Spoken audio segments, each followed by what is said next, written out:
Gap analysis atau biasa disebut dengan analisis kesenjangan merupakan proses mengidentifikasi perbedaan dan kesamaan antara kondisi organisasi saat ini dan apa yang perlu dilakukan di dalamnya, yang bertujuan untuk meningkatkan upaya pelaksanaan organisasi dan meningkatkan efektivitasnya di berbagai aspek.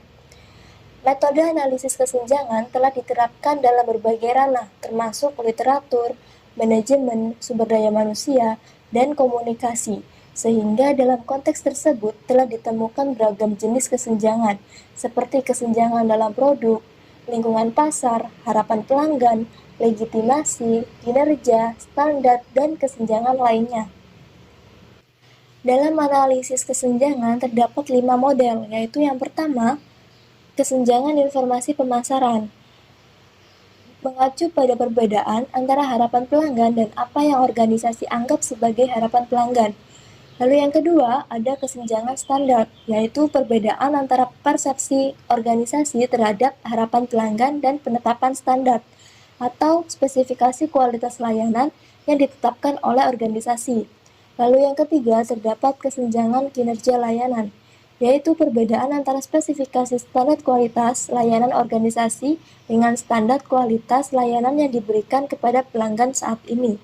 Lalu yang keempat, terdapat kesenjangan komunikasi, yaitu mengacu pada perbedaan antara pemberian layanan saat ini dan layanan yang ditampilkan saat promosi organisasi. Lalu yang kelima, terdapat kesenjangan kualitas layanan, yaitu perbedaan antara kualitas layanan yang diharapkan dan yang diterima oleh pelanggan. Besarnya kesenjangan kualitas pelayanan ini sangat ditentukan oleh keempat kesenjangan lainnya yang telah saya sebutkan tadi. Proses analisis kesenjangan dalam mengidentifikasi akar penyebab kesenjangan kinerja memungkinkan organisasi untuk mengembangkan dan memberi solusi terkait kinerjanya agar menjadi lebih baik. Nah, proses seperti ini seringkali melibatkan beberapa langkah. Di antaranya yaitu yang pertama, menentukan tujuan organisasi yang terukur, lalu menentukan kesenjangan yang ada dalam kinerjanya. Lalu yang kedua, membuat hipotesis kemungkinan akar penyebab kesenjangan, lalu memfasilitasi dan memprioritaskan penyebabnya. Yang ketiga, mengembangkan solusi dan mengevaluasi hasil. Nah, proses analisis kesenjangan ini menawarkan cara untuk menjelaskan dan mengukur tujuan organisasi dalam jangka pendek dan jangka panjang, serta menggambarkan kesenjangan dari ambang batas kinerja saat ini ke ambang batas ideal. Nah, selain itu juga terdapat langkah-langkah melaksanakan gap analysis, yaitu yang pertama, mengidentifikasi dan menetapkan tujuan dan kondisi yang diinginkan dengan jelas, spesifik, terbatas oleh waktu, dapat dicapai, relevan, dan fleksibel. Lalu yang kedua, menganalisis kondisi saat ini dengan mengevaluasi semua aspek organisasi, dengan mengumpulkan data dan informasi yang relevan. Lalu yang ketiga, membandingkan kondisi saat ini dengan kondisi yang diinginkan untuk mengidentifikasi perbedaan atau kesamaan di antara keduanya. Hal ini akan memberikan wawasan tentang area yang perlu diperbaiki atau ditingkatkan. Lalu yang keempat, menganalisis penyebab kesenjangan dengan mengidentifikasi faktor-faktor yang menjadi penyebab, seperti kelemahan dalam proses organisasi, adanya kekurangan sumber daya, kurangnya keterampilan, atau yang lain. Lalu yang kelima, membuat rencana perbaikan yang jelas dan terperinci dengan langkah-langkah yang spesifik, menetapkan tanggung jawab, menentukan kebutuhan sumber daya, dan membuat jadwal pelaksanaan. Lalu yang keenam, melaksanakan dan memantau implementasi rencana perbaikan yang telah dibuat dan ditetapkan. Selama pelaksanaan harus selalu dipantau dan mengevaluasi kemajuan yang telah dicapai untuk memastikan bahwa langkah-langkah perbaikan tersebut efektif dan mampu mengatasi kesenjangan yang ada dalam organisasi, sehingga organisasi dapat mencapai tujuan yang diinginkan. Lalu yang terakhir yaitu melakukan evaluasi berkala terhadap efektivitas langkah-langkah perbaikan yang diambil, dengan meninjau apakah kesenjangan yang berkurang, lalu menyesuaikan dan memperbaiki rencana yang telah ditetapkan. Gap analysis sangat penting dilakukan karena memiliki beberapa manfaat, di antaranya yaitu yang pertama, membantu dalam menyusun perencanaan strategis. Yang kedua, membantu untuk mengukur kinerja. Yang ketiga, mengidentifikasi peluang dengan memahami perbandingan antara kondisi saat ini dan kondisi yang diinginkan organisasi. Lalu yang keempat, meningkatkan efisiensi dan efektivitas dengan mengidentifikasi peluang untuk meningkatkan efisiensi dengan menggunakan langkah-langkah evaluasi yang diambil. Lalu yang kelima, meningkatkan kepuasan pelanggan, membantu dalam mengidentifikasi kebutuhan dan harapan pelanggan yang mungkin belum terpenuhi. Lalu yang keenam, membantu untuk mengambil dan menentukan prioritas dan sumber daya yang dibutuhkan untuk memenuhi standar kualitas yang ditetapkan. Lalu terdapat beberapa alat yang digunakan untuk melakukan analisis kesenjangan. Di antaranya yaitu yang pertama menggunakan analisis SWOT dengan mengevaluasi faktor internal yang terdiri dari kelebihan dan kekurangan organisasi dan mengevaluasi faktor eksternal yang terdiri dari peluang dan ancaman organisasi. Lalu yang kedua ada diagram Fishbone atau biasa disebut dengan diagram sebab akibat. Fungsi diagram ini adalah untuk mengetahui masalah yang ada di dalam organisasi. Lalu yang ketiga ada kerangka kerja 7S McKinsey, yaitu untuk menganalisis dan mengidentifikasi 7 elemen yang menjadi kunci dalam menentukan kualitas kinerja suatu organisasi. Nah, 7 elemen tersebut meliputi strategi, struktur, sistem, nilai, keterampilan, staf, dan gaya. Lalu yang keempat terdapat metode Nadler-Tussman. Nah, metode ini bertujuan untuk menyelaraskan aspek dalam bisnis agar dapat berjalan dengan baik dan mampu untuk bekerja sama. Lalu yang terakhir ada analisis PEST, yaitu mengukur faktor eksternal organisasi dengan melihat pengaruh faktor tersebut kepada profitabilitas organisasi.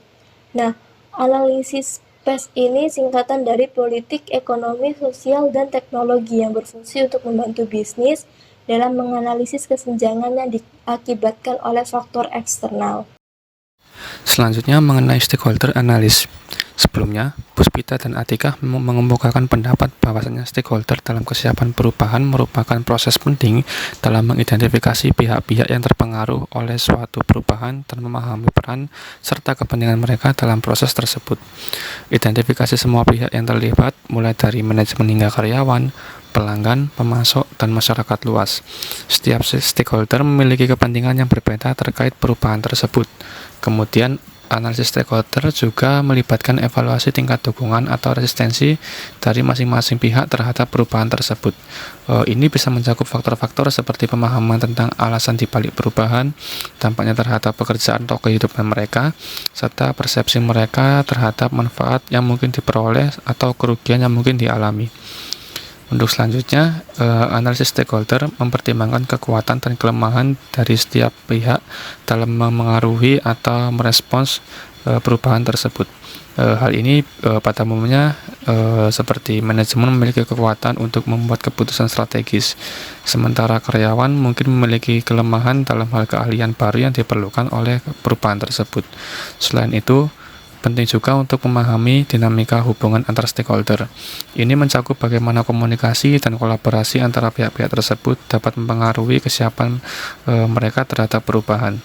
Misalnya, hubungan yang baik antara manajemen dan karyawan dapat meningkatkan tingkat dukungan terhadap perubahan. Kemudian terakhir, analisis stakeholder mencakup mengembangkan strategi untuk mengelola atau mempengaruhi persepsi dan sikap dari berbagai pihak terhadap perubahan tersebut. Hal ini melibatkan komunikasi yang efektif, pelibatan aktif dari stakeholder dalam proses perubahan, serta pembangunan kepercayaan dan kerjasama antara semua pihak yang terlibat. Dengan melakukan analisis stakeholder yang komprehensif, organisasi dapat meminimalkan resistensi dan meningkatkan kesuksesan implementasi dari perubahan.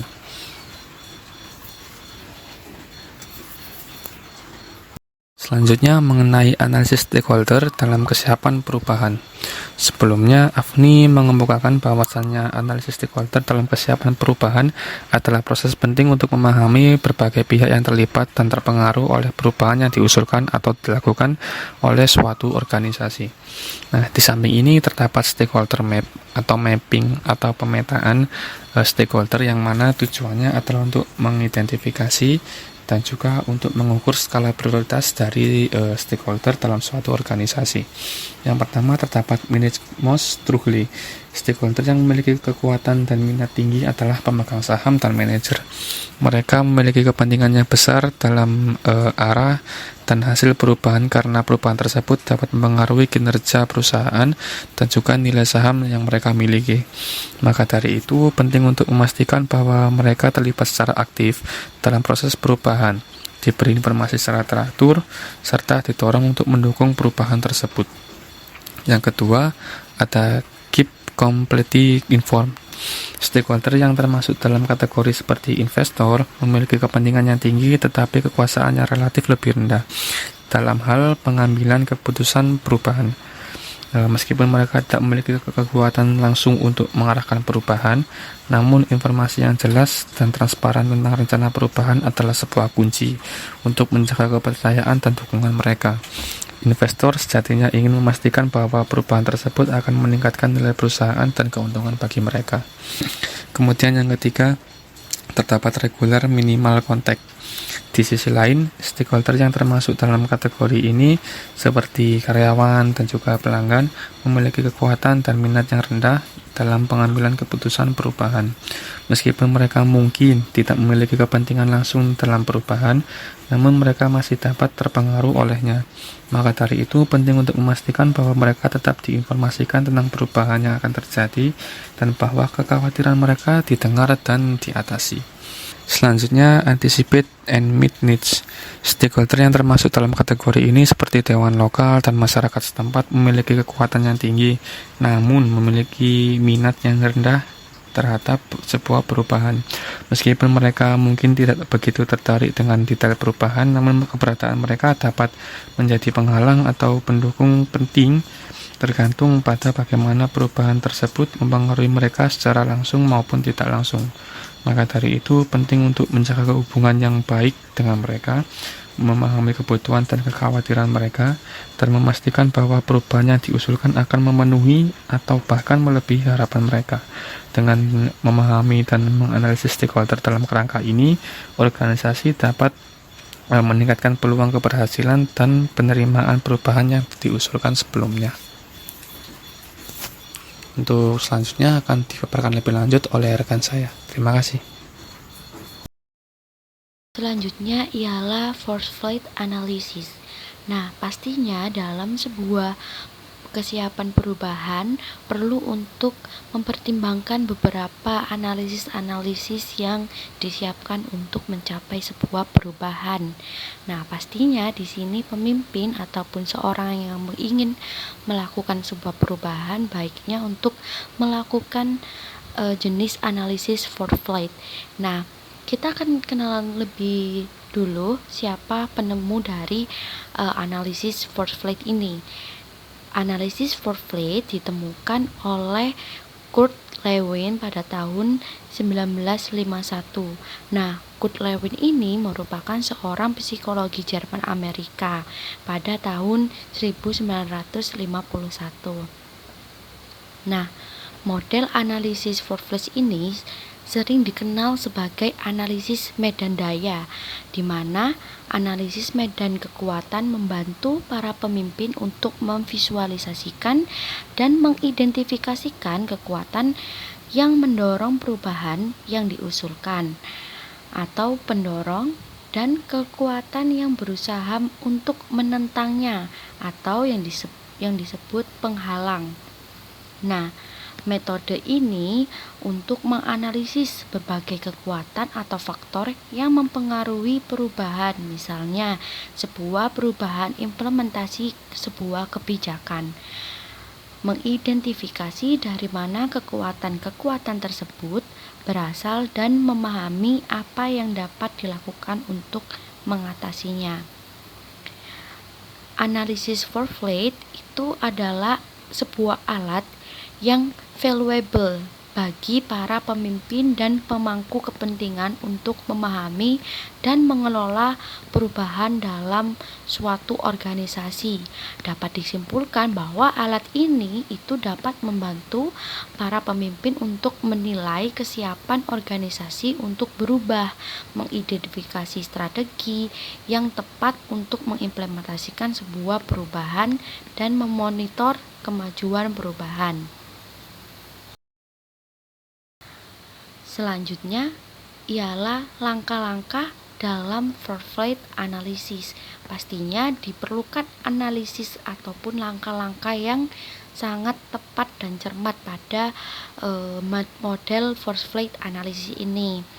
Nah, untuk memudahkan pembahasan kegiatan prosesnya, kelompok kerja analisis medan daya ini atau foresight dapat dibentuk menjadi kelompok-kelompok kecil yang terdiri dari 6 orang sampai 8 orang ahli atau yang terkait yang mewakili akan bidang perubahan yang akan dirapatkan atau dianalisis. Nah, sehingga nantinya akan berdampak pada pemberian nilai yang objektif pada proses analisis foresight. Nah, tipsnya di sini, jika diperlukan pada analisis ini tuh harus melibatkan juga pakar organisasi atau anggota tim bidang ataupun kepala per divisinya. Nah, karena pada analisis foresight ini kan pasti kita membuat sebuah kelebihan ataupun mengidentifikasi sebuah kelebihan dan kekurangan, maka diperlukan orang-orang yang ahli pada bidang perubahan tersebut. Nah, analisis ini biasanya itu juga dibantu oleh alat seperti flipchart. Namun saat ini yang biasa dilakukan itu biasanya orang-orang akan melakukan analisis foresight ini menggunakan proyektor sebagai media untuk melakukan diskusinya, dan juga memanfaatkan alat-alat yang tadi seperti proyektor ataupun flipchart ini itu akan berdampak efektif untuk menghasilkan analisis yang akurat, bermanfaat, dan diterima oleh semua pihak. Oke, selanjutnya di slide ini akan menjelaskan sebuah langkah-langkah foresight analysis, di mana sebelumnya jika teman-teman tidak mengetahui ataupun kurang mengetahui nih bagaimana sih gambaran dari sebuah metode foresight analysis. Nah, bisa teman-teman lihat pada gambar yang ada di PPT sebelah kanan. Nah, gambar ini merupakan gambar dari sebuah foresight analysis atau model dari metode foresight analysis. Namun, baiknya teman-teman harus mencerna ini untuk step-step yang ada dalam foresight analysis ini, sehingga nanti hasil dari perubahan ini dapat diimplementasikan dengan baik. Nah, langkah yang pertama yaitu sebuah pemimpin ataupun sebuah pemimpin yang akan melaksanakan sebuah perubahan itu sebaiknya akan menjelaskan rencana atau tujuan sebuah kebijakan perubahan gitu. Nah, pada tahapan ini pemimpin rapat itu harus menjelaskan akan tujuan kebijakan perubahan yang akan dibahas secara bersama-sama. Nah, selanjutnya kelompok akan mendiskusikan dan menyepakati situasi ini dan tujuan perubahan kebijakan. Dengan adanya hal ini, itu dapat membantu pemahaman bersama-sama tentang situasi saat ini dan tujuan yang ingin dicapai. Nah, tujuan yang ingin dicapai ini harus dituliskan terlebih dahulu pada kotak yang ada di tengah pada gambar di sebelah kanan nih.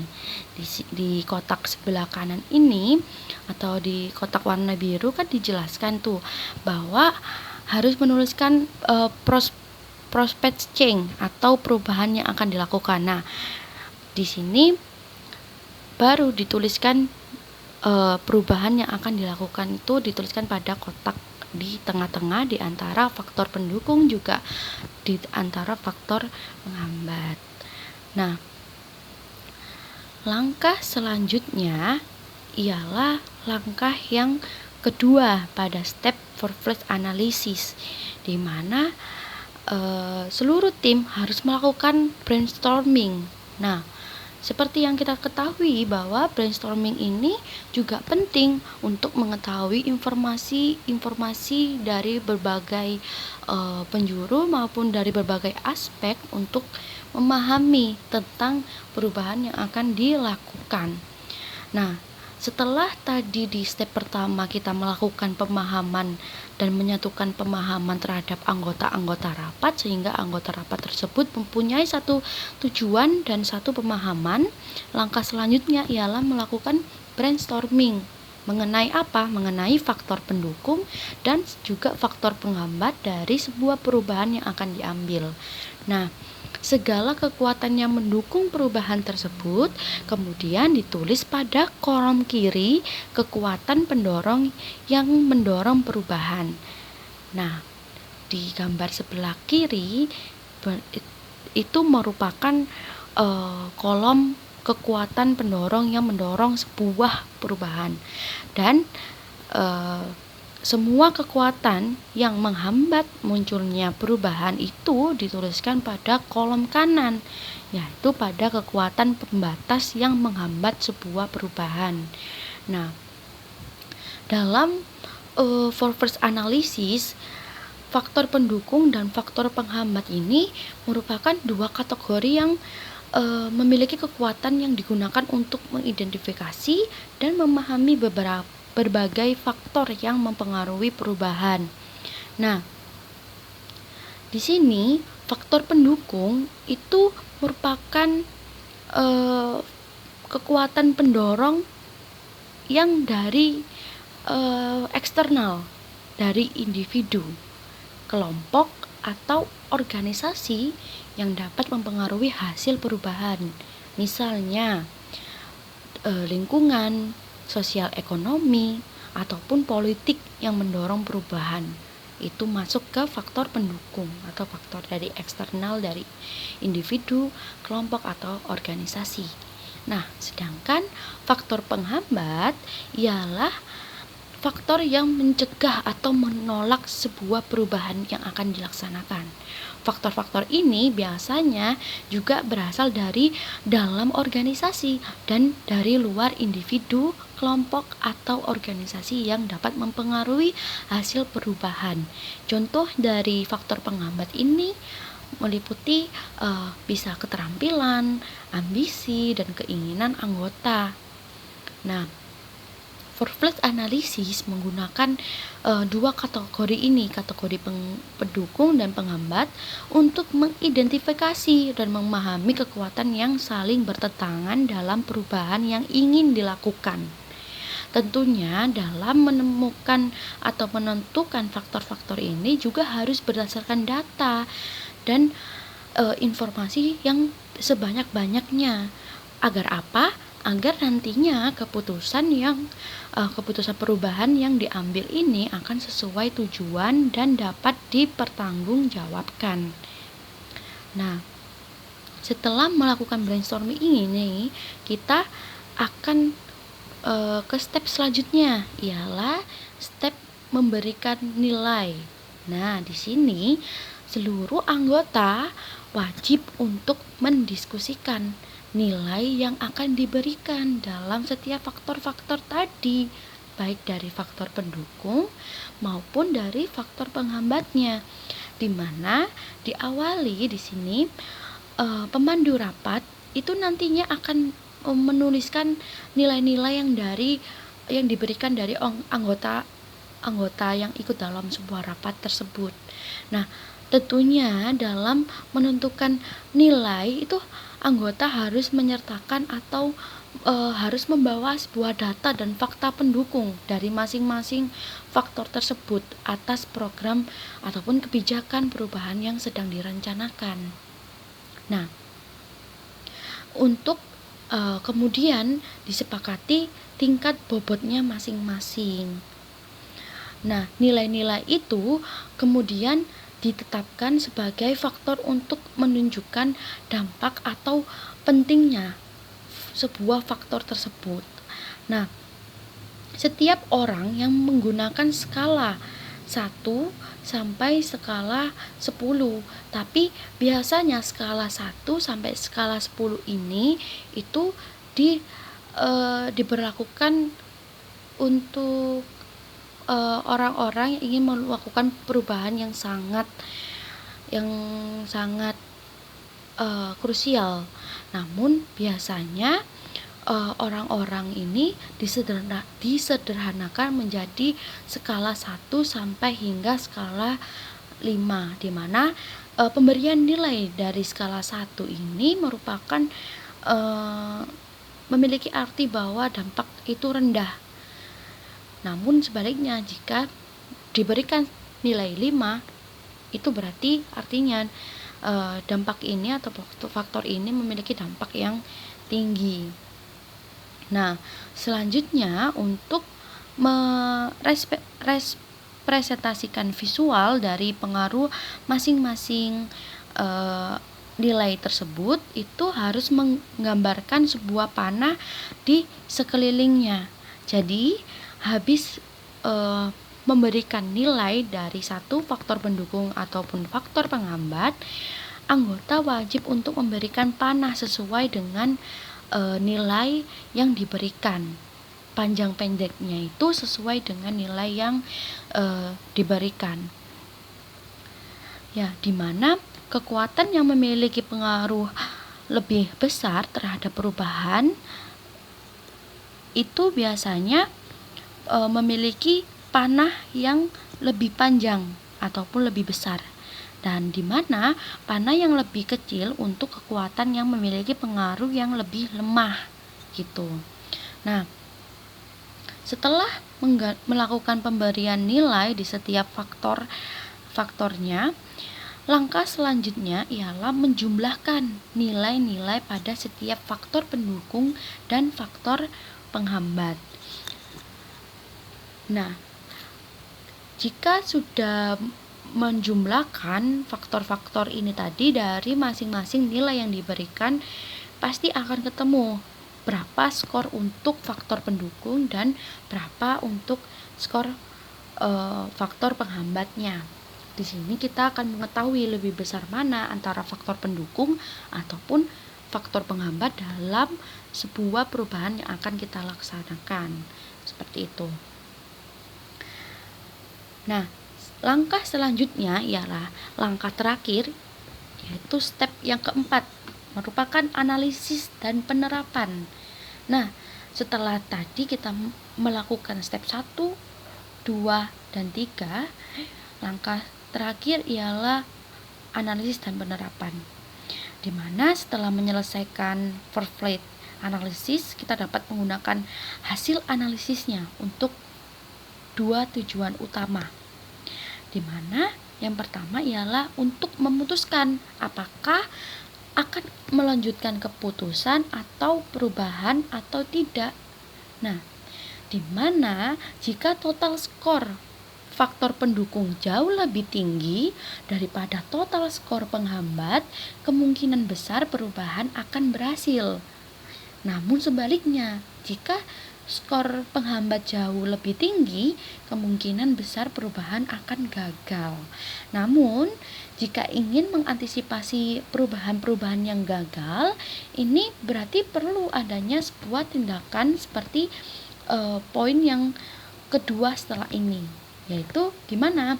Yaitu memikirkan kekuatan pendukung mana yang dapat kita perkuat dan kekuatan penentang atau penghambat mana yang dapat kita lemahkan, dan bagaimana membuat perubahan tersebut lebih berhasil.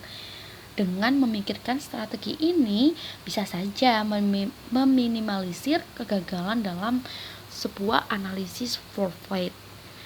Nah, dengan demikian, dalam upaya untuk mempengaruhi kebijakan, tujuan utama analisis medan kekuatan atau force field analysis adalah untuk menemukan cara mengurangi kekuatan-kekuatan yang menghambat sambil mencari cara untuk memanfaatkan kekuatan-kekuatan pendorong. Nah, di sini analisis Forfeit merupakan perluasan alami dari analisis sebelumnya, yaitu analisis pohon masalah atau yang biasa disebut three step change models, dan seringkali membantu mengidentifikasikan target perubahan kebijakan. Dan langkah selanjutnya dalam analisis lapangan kekuatan adalah analisis pemangku kepentingan. Sebagaimana sudah dijelaskan oleh rekan saya sebelumnya, bahwa analisis pemangku kepentingan atau stakeholder ini juga memungkinkan kita dalam mengidentifikasi pemangku kepentingan tertentu yang mendukung atau menentang sebuah perubahan dan menentukan kekuatan, pengaruh, dan kepentingan mereka. Jadi sebelum melaksanakan analisis Forfeit ini lebih baik untuk menganalisis pemangku kepentingan atau stakeholder agar perubahan yang ingin kita capai bisa terlaksana dengan maksimal, dengan memanfaatkan step-step ataupun langkah-langkah dengan baik dan berurutan dan tepat. Baiklah teman-teman, tak kerasa untuk analisis kesiapan perubahan, di mana tadi kita sudah berbicara ataupun sudah membahas tentang bagaimana kita memahami gap analisis, memahami stakeholder analisis, sampai memahami Forfeit analisis dan melakukan step-step yang ada di Forfeit analisis. Nah, sekian dari presentasi kelompok 9 yang membahas tentang analisis kesiapan perubahan dalam mata kuliah manajemen perubahan. Saya Anugrahini Puspita dan rekan-rekan saya yang sebelumnya, jika ada kesalahan mohon maaf apabila kita dalam pemberian materi ataupun penyampaian materi terhadap salah kata ataupun ucapan. Saya akhiri. Wassalamualaikum warahmatullahi wabarakatuh. Selamat berjumpa di video pembelajaran lainnya.